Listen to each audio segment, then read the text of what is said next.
नमस्कार, ओंकार न्यूज देख रहे हैं आप। आपके साथ मैं हूं आस्था श्रीवास्तव। रुक करते हैं खबरों का। रामचरितमानस पर विवादित टिप्पणी देने के मामले में हजरतगंज पुलिस ने सपा नेता स्वामी प्रसाद मौर्य के खिलाफ चार्जशीट दाखिल कर दी है। जिन धाराओं में केस दर्ज किया गया है उसमें 7 साल से कम की सजा का प्रावधान था, इसलिए पुलिस ने गिरफ्तारी नहीं की है। प्रकरण में पुलिस ने उनको नोटिस भेजा था। बाजार खाला निवासी शिवेंद्र मिश्रा ने 24 जनवरी को हजरतगंज थाने में स्वामी प्रसाद मौर्य पर धार्मिक भावना আহিत करने समेत अन्य धाराओं में मुकदमा दर्ज करवाया था। आरोप था कि 22 जनवरी को वो एक न्यूज चैनल पर डिबेट सुन रहे थे। इसी दौरान स्वामी प्रसाद मौर्य ने रामचरितमानस पर आपत्तिजनक टिप्पणी की, जिससे हिंदू समाज आहत हुआ। बयान जाति विभाजित करने व समाज में घृणा फैलाने वाला था। तो आपको बता दें कि स्वामी प्रसाद मौर्य को लेकर चार्जशीट दाखिल कर दी गई है। 24 जनवरी को दर्ज कराई गई थी शिकायत और आज पुलिस ने चार्जशीट दाखिल की है। रामचरितमानस विवाद को लेकर सपा नेता की मुश्किल बढ़ती हुई नजर आ रही है। चार्जशीट दाखिल कर दी है, दोषी पाए गए हैं और साथ ही साथ 7 साल से कम सजा का प्रावधान था जिन धाराओं में केस दर्ज हुआ है। इसी के चलते उनकी गिरफ्तारी हालांकि नहीं हो पाई है, लेकिन मुश्किलें उनकी बढ़ सकती हैं। इस मामले में स्वामी प्रसाद मौर्य के खिलाफ चार्जशीट दाखिल कर दी गई है। पुलिस की चार्जशीट में मौर्य दोषी सिद्ध हुए हैं। स्वामी प्रसाद पर धार्मिक भावना আহিत करने को लेकर जनवरी में केस दर्ज हुआ था। दरअसल राजद नेता और बिहार के शिक्षा मंत्री चंद्रशेखर ने जनवरी में रामचरितमानस पर विवादित बयान दिया था। इसके बाद देश भर में इसे लेकर बहस छिड़ी थी और इसी बयान का समर्थन करते हुए स्वामी प्रसाद मौर्य ने भी विवादित बयान दे दिया था। स्वामी प्रसाद मौर्य ने रामचरितमानस को बकवास बताते हुए इससे विवादित अंश बाहर करने या इसे बैन करने की मांग की थी। उन्होंने कहा था कि इसे तुलसीदास ने अपनी खुशी के लिए लिखा है। स्वामी प्रसाद ने लंपट, दुराचारी, अनपढ़, गंवार ब्राह्मण को भी पूजनीय बताने और शूद्र को ज्ञानी विद्वान होने पर भी उसको सम्मान करने वाले अंश का जिक्र करते हुए सवाल किया था कि क्या यही धर्म है। स्वामी प्रसाद के बयान पर सियासी घमासान मचा था। बीजेपी ने इस बयान को लेकर स्वामी प्रसाद के बयान पर मोर्चा खोल दिया था, तो वहीं सपा ने भी इस बयान से किनारा कर लिया था।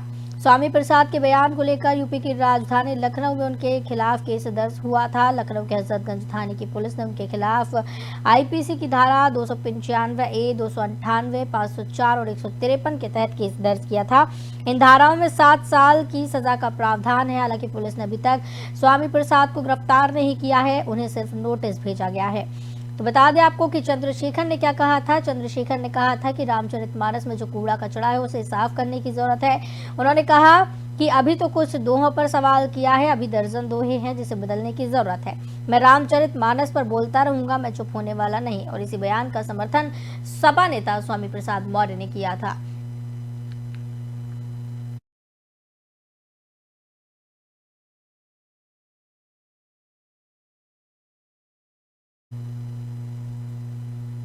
भारतीय कुश्ती संघ के अध्यक्ष ब्रजभूषण के खिलाफ धरने पर बैठे पहलवानों ने सुप्रीम कोर्ट के आदेश के बाद मिली पुलिस सुरक्षा को लेने से इनकार कर दिया है।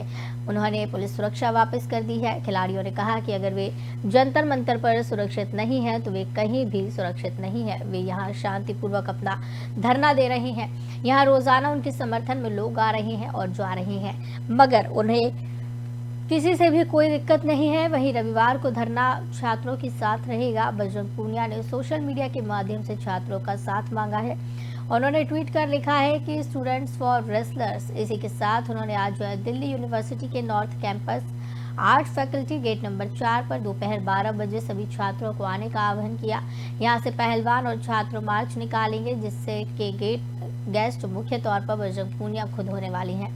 ब्रजभूषण शरण सिंह के मंगलवार को पत्रकारों से बातचीत में कहा था, जिन अध्यक्ष के घर आप आते जाते हैं, शादी में बुलाते हैं, परिवार में आते थे, घुल मिलकर रहते थे जैसे एक परिवार हो, तब आपने कोई गोपनीय शिकायत नहीं की। आपको तब सारी दिक्कत हो जाती है जब मैं एक पॉलिसी लेकर आता हूँ। तो बता दें कि बजरंग पूनिया ने स्टूडेंट से साथ माना है और धरने पर बैठे रेसलर्स ने पुलिस सुरक्षा को लौटा दिया है। बजरंग पूनिया ने स्टूडेंट्स से अब साथ मांगा है और दिल्ली यूनिवर्सिटी से रेसलर्स अब मार्च निकालने की तैयारी कर रहे हैं। तो वहीं छात्रों से आने का भी आह्वान बजरंग पूनिया ने किया।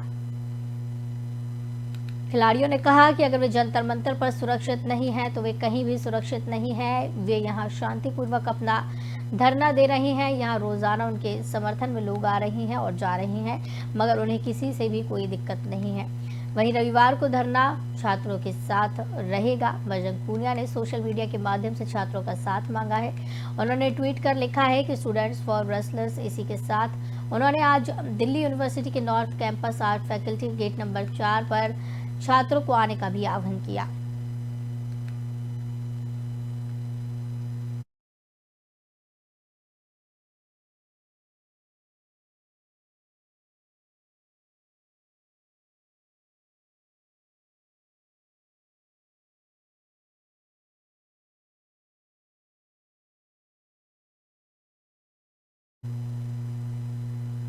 यूपी में निकाय चुनाव को लेकर सभी पार्टियां एक्टिव नजर आ रही है, चाहे बीजेपी हो, कांग्रेस हो, सभी पार्टियां एक्टिव है। वहीं एआईएमआईएम प्रमुख अजदुद्दीन ओवैसी भी यूपी चुनाव को लेकर काफी एक्टिव नजर आ रही हैं। इसी के चलते अजदुद्दीन ओवैसी ने कांग्रेस पर निशाना साधा है। उन्होंने कहा कि जब बाबरी मस्जिद गिराई गई तो उन्होंने वहां मस्जिद बनाने का संकल्प लिया, उसका क्या हुआ? चुनाव से पहले बहुत कुछ कहा जाता है, आप देख सकते हैं कि चुनाव के बाद क्या होता है। कांग्रेस के इस दावे के बारे में पूछे जाने पर उन्हें भेजा गया है, ये बकवास है। हम पूरे कर्नाटक में केवल 2 सीटों पर चुनाव लड़ रहे हैं। उर्दू में एक कहावत है, नाच न जाने आंगन टेढ़ा, यह उनका मामला है। तो कांग्रेस पर उन्होंने जमकर निशाना साधा है। बता दें कि अजदुद्दीन ओवैसी यूपी में हो रहे निकाय चुनाव को लेकर, कर्नाटक में हो रहे विधानसभा चुनाव को लेकर और जिस तरीके से चुनावी मौसम चल रहा है उन सभी को लेकर काफी एक्टिव नजर आ रही हैं। अजदुद्दीन ओवैसी ने बीजेपी पर भी निशाना साधा और साथ ही साथ बीजेपी द्वारा राज्य में मुस्लिम वोटरों को विभाजित करने का भी आरोप लगाया है और साथ ही साथ कहा कि बीजेपी मुस्लिम वोटरों को विभाजित कर रही है। ओवैसी ने कांग्रेस पर जमकर निशाना साधा, बीजेपी पर भी जमकर आरोप लगाए और मुस्लिम समाज को, मुस्लिम वोटों को विभाजित करने के लिए बीजेपी को जिम्मेदार ठहराया।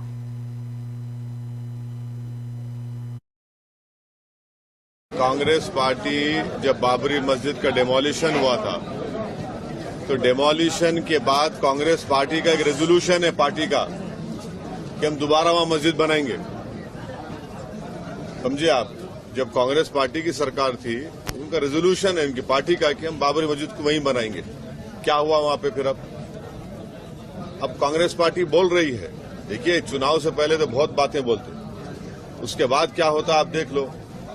दूसरी बात, आप बोलते कि ये बैन करेंगे, नहीं करेंगे। भाई आप शेटकर साहब को पार्टी में लिए, उन्होंने जिंदगी उनकी आरएसएस से शुरू हुई। हाँ, उनकी जिंदगी आरएसएस से शुरू हुई पूरा। उन्होंने बीजेपी के फाउंडर्स में से है, उन्होंने कांग्रेस में चले गए। क्या है आपका ये, मेरे को नहीं मालूम। कांग्रेस पार्टी जब बाबरी मस्जिद का डेमोलिशन हुआ था, बंगाल में बीजेपी के एक और नेता की हत्या का मामला सामने आया। ताजा मामला पूर्व मेदिनीपुर जिले के मोयना विधानसभा क्षेत्र का है, जहां पार्टी के बूथ स्तर के नेता का शव मिला। परिवार और प्रदेश बीजेपी ने हत्या का आरोप लगाते हुए इसके लिए सत्तारूढ़ तृणमूल कांग्रेस को जिम्मेदार ठहराया है। पार्टी ने दावा किया है कि मोयना विधानसभा के बक्शा क्षेत्र में बूथ संख्या 234 के अध्यक्ष विजय कृष्ण भुइया जब सोमवार शाम लौट रहे थे, तभी घर के पास तृणमूल के गुंडों ने पत्नी के सामने पहले उनकी जमकर पिटाई की और फिर अपहरण करके जबरन मोटरसाइकिल पर उठाकर उन्हें लेकर चले गए। बाद में नृशंस तरीके से उनकी हत्या कर दी और शव को घर से कुछ ही दूर पर फेंक दिया। इसी के चलते पूर्व मेदिनीपुर जिले के बीजेपी कार्यकर्ताओं ने कलियागंज में एक पार्टी कार्यकर्ता की कथित हत्या के विरोध में पार्टी द्वारा आहूत 12 घंटे के बंद का आह्वान किया है। तो आपको बता दें कि बीजेपी ने 12 घंटे का बंद बुलाया है। बंगाल में एक और बीजेपी नेता की हत्या का मामला देखने को मिला है, जिससे बीजेपी कार्यकर्ताओं में काफी आक्रोश देखने को मिल रहा है, काफी नाराजगी देखने को मिल रही है। इसी के चलते प्रदर्शन किया जा रहा है, बीजेपी की तरफ से आगजनी की जा रही है और तृणमूल पर इस दौरान आरोप लगाया जा रहा है कि बीजेपी के जो कार्यकर्ता है उन्हें पहले उनकी पत्नी के सामने पीटा गया और फिर वहां से उनका अपहरण कर लिया गया, अपहरण करके उन्हें ले जाया गया और बाद में उनकी नृशंस तरीके से हत्या कर दी।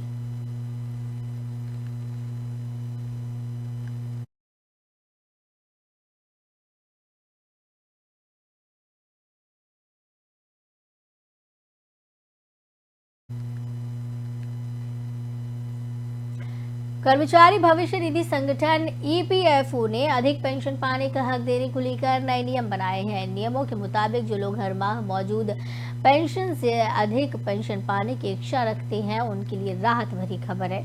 इसके लिए आवेदन की अंतिम तिथि 3 मई 2023 की गई थी, लेकिन अब इस तारीख को बढ़ा दिया गया है। 26 जून तक इस तारीख को कर दिया गया है। 3 मई से बढ़ाकर अब 26 जून ये तारीख हो गई है।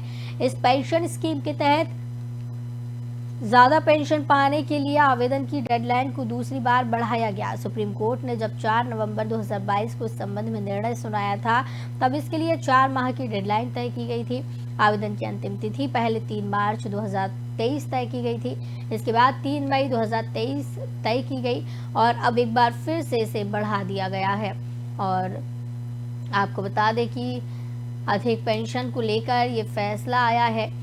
सुप्रीम कोर्ट ने जब ये फैसला सुनाया था तब 4 महीने की राहत दी गई थी, 4 महीने के तारीख तय की गई थी।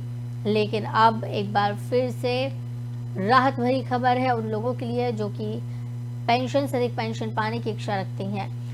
आवेदन की अंतिम तिथि 3 मई 2023 थी, लेकिन अब इसे बढ़ाया गया और 26 जून कर दिया गया।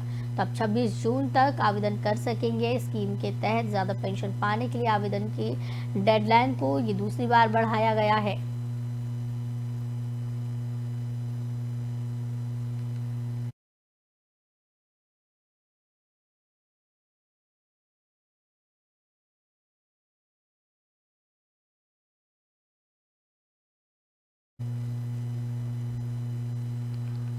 वाडिया ग्रुप की एयरलाइंस गो फर्स्ट बड़े आर्थिक संकट से जूझ रही है। इसने मंगलवार को ऐलान करते हुए कहा कि 3 और 4 तारीख को इसकी सभी उड़ानें रद्द रहेंगी, यानी कि आज और कल 2 दिनों तक की सभी उड़ानें रद्द कर दी गई हैं। तो वहीं वाडिया ग्रुप की एयरलाइंस ने खुद को दिवालिया घोषित करने की भी मांग की है। वहीं इसी बीच डीजीसीए की ओर से बिना सूचना के फ्लाइट रद्द करने पर कारण बताओ नोटिस भी जारी किया गया। गो फर्स्ट पर कर्जदाताओं का भारी कर्ज है। कंपनी की दिवालिया फाइलिंग में दिखाया गया है कि वित्तीय लेनदारों का 6,521 करोड़ बकाया है। फाइलिंग में कहा गया था कि 30 अप्रैल तक गो फर्स्ट एयर ने इनमें से किसी भी बकाये पर चूक नहीं की थी। तो आपको बता दें कि वित्तीय लेनदारों का 6,521 करोड़ रुपए अभी बाकी बताया जा रहा है। दिवालिया होने की मांग की गई है। दिवालिया होने की कगार पर अब गो फर्स्ट कंपनी आ गई है और आपको बता दें कि 2 दिनों तक की सभी इस दौरान आपको बता दें कि फ्लाइटें रद्द कर दी गई हैं, जिसकी वजह से काफ़ी परेशानियों का सामना करना पड़ सकता है। और आपको बता दें कि जिसकी वजह से यात्रियों को भी काफ़ी परेशानी देखने को मिल रही है। गो फर्स्ट ने कहा है कि आर्थिक परेशानियों से जूझ रहा है।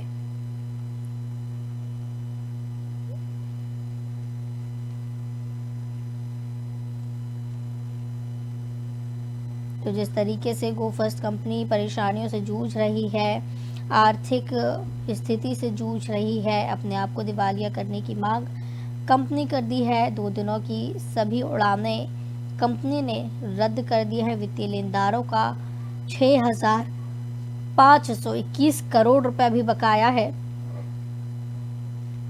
बताया जा रहा है कि ये कंपनी बंद होने की कगार पर है। 2 दिनों तक गो फर्स्ट की सभी फ्लाइटें कैंसिल कर दी हैं। देश में एक और एयरलाइन कंपनी दिवालिया होने की कगार पर पहुंच गई है। दरअसल वाडिया ग्रुप की एयरलाइन गो फर्स्ट ने एनसीएलटी में वॉलंटरी इंसॉल्वेंसी प्रोसीडिंग के लिए आवेदन दे दिया है। वहीं इसी बीच गो फर्स्ट की सभी उड़ानें 2 दिन के लिए रद्द कर दी गई हैं। गो फर्स्ट एयरलाइन ने directorate general of civil aviation DGCA को इस फैसले की जानकारी दी है। ऐसे में जिन हवाई यात्रियों ने 2 दिनों के लिए कंपनी का टिकट बुक कराया उन्हें दिक्कतों का सामना करना पड़ सकता है। वहीं नागरिक उड्डयन मंत्री ज्योतिरादित्य सिंधिया ने कहा कि सरकार संकटग्रस्त गो फर्स्ट एयरलाइन की हर संभव मदद कर रही है। उन्होंने कहा गो फर्स्ट को सरकार हर संभव सहायता कर रही है और पूरी घटना पर नजर बनी हुई है। रिपोर्ट्स के मुताबिक गो फर्स्ट एयरलाइन लंबे समय से आर्थिक परेशानी का सामना कर रही है। ऐसे में तेल कंपनियों ने बकाया का भुगतान न कर पाने के कारण एयरलाइन ने यह बड़ा फैसला किया है। पूरे मामले पर नजर डालें तो वित्तीय संकट से घिरी एयरलाइन कंपनी के लिए इंजन बनाने वाली अमेरिकी कंपनी Pratt एंड विटनी ने सप्लाई बंद कर दी है। इसके चलते कंपनी के पास फंड की भारी कमी देखने को मिली। नकदी न होने के कारण वो तेल कंपनियों के बकाये का भुगतान करने में भी सक्षम नहीं है, जिसकी वजह से कंपनियों ने एयरलाइंस को तेल देने से इनकार कर दिया है। इन हालातों के बीच गो फर्स्ट ने 3 और 4 मई को सभी उड़ानों को रद्द करने का बड़ा फैसला लिया है, जो कंपनी के ग्राहकों के लिए किसी झटके से कम नहीं है। अमेरिका कंपनी की ओर से इंजन नहीं मिल पाने के कारण कंपनी के आधे से अधिक विमान उड़ान नहीं भर पा रहे हैं। इसी के चलते 2 दिनों के लिए फ्लाइटें रद्द की गई हैं। रिपोर्ट्स के मुताबिक एयरलाइन के करीब 50 विमान ग्राउंड कर दिए गए हैं, जिसके चलते कंपनी के कैश फ्लो पर बेहद बुरा असर हुआ है। मंगलवार को सोशल मीडिया पर गो एयर की निर्धारित उड़ानें रद्द होने की शिकायतों की बाढ़ सी आ गई। इन खबरों को टिकट बुक कराने वाले जिन यात्रियों ने पढ़ा, उन्होंने नागरिक उड्डयन मंत्रालय और DGCA से शिकायत कर बुकिंग पर अपने रिफंड की मांग की है। PTI बताया जा रहा है कि एयरलाइन के बेड़े में 61 विमान हैं। इनमें 56 A320 नियो और 5 A320 CEO हैं। कंपनी के ऐसे समय में पैसेंजर रेवेन्यू का नुकसान हो रहा है जब महामारी के बाद एयर ट्रैफिक में तेजी से बढ़ोतरी हो रही है।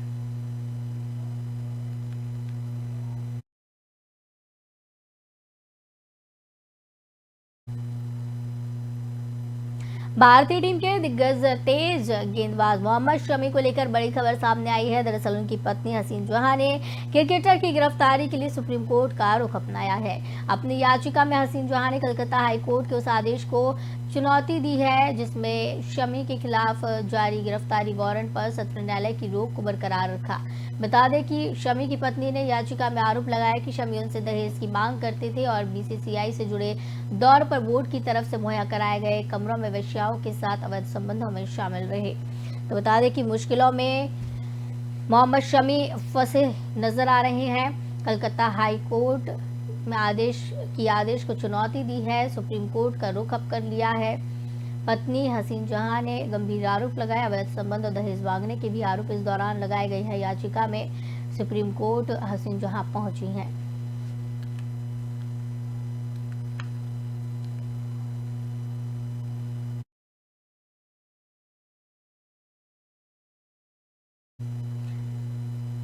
चीन की तरफ से आया एक खतरा जिसकी जद में आप हम तो हैं ही, सेना के लोग भी हैं। ये चीनी हथियार है डेटिंग, चैटिंग, ट्रेडिंग और लोन ऐप स्टोर पर 35 और गूगल प्ले पर 250 से ज्यादा।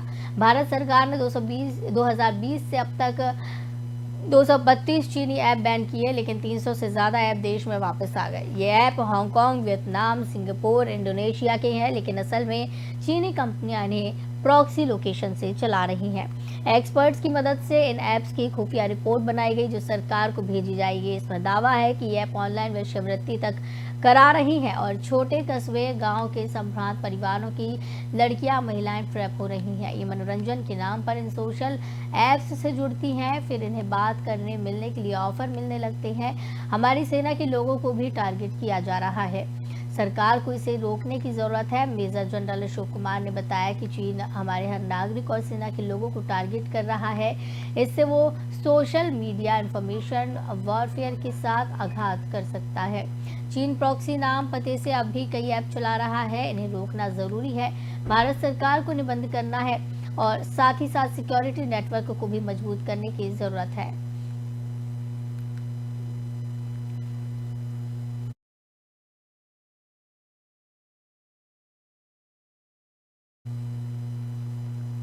मई की शुरुआत सुहावने मौसम और बारिश के साथ हुई। पिछले कुछ दिनों से हो रही बारिश की वजह से लोगों को गर्मी के प्रकोप से राहत मिली।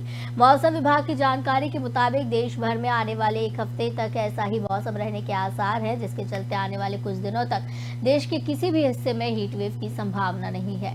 विभाग के अनुसार बुधवार को देश के ज्यादातर हिस्सों में बारिश के आसार है। मौसम विभाग के मुताबिक बुधवार को दिल्ली, NCR, पंजाब, UP, कर्नाटक, तमिलनाडु, बिहार में तेज बारिश के आसार हैं। मौसम विभाग के अनुसार आज राष्ट्रीय राजधानी में अधिकतम तापमान 27 डिग्री सेल्सियस और न्यूनतम तापमान 19 डिग्री सेल्सियस तक रह सकता है।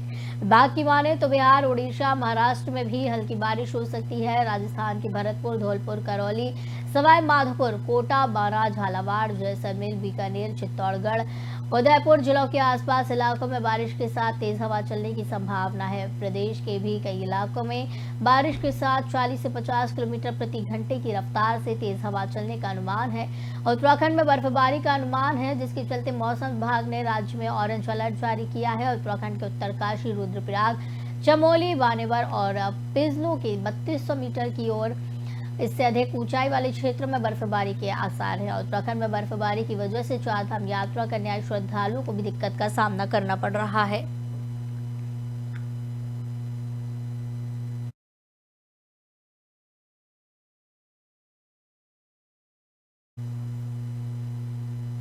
तो इस बुलेटिन में फिलहाल इतना ही। मुझे दीजिए इजाजत। नमस्कार।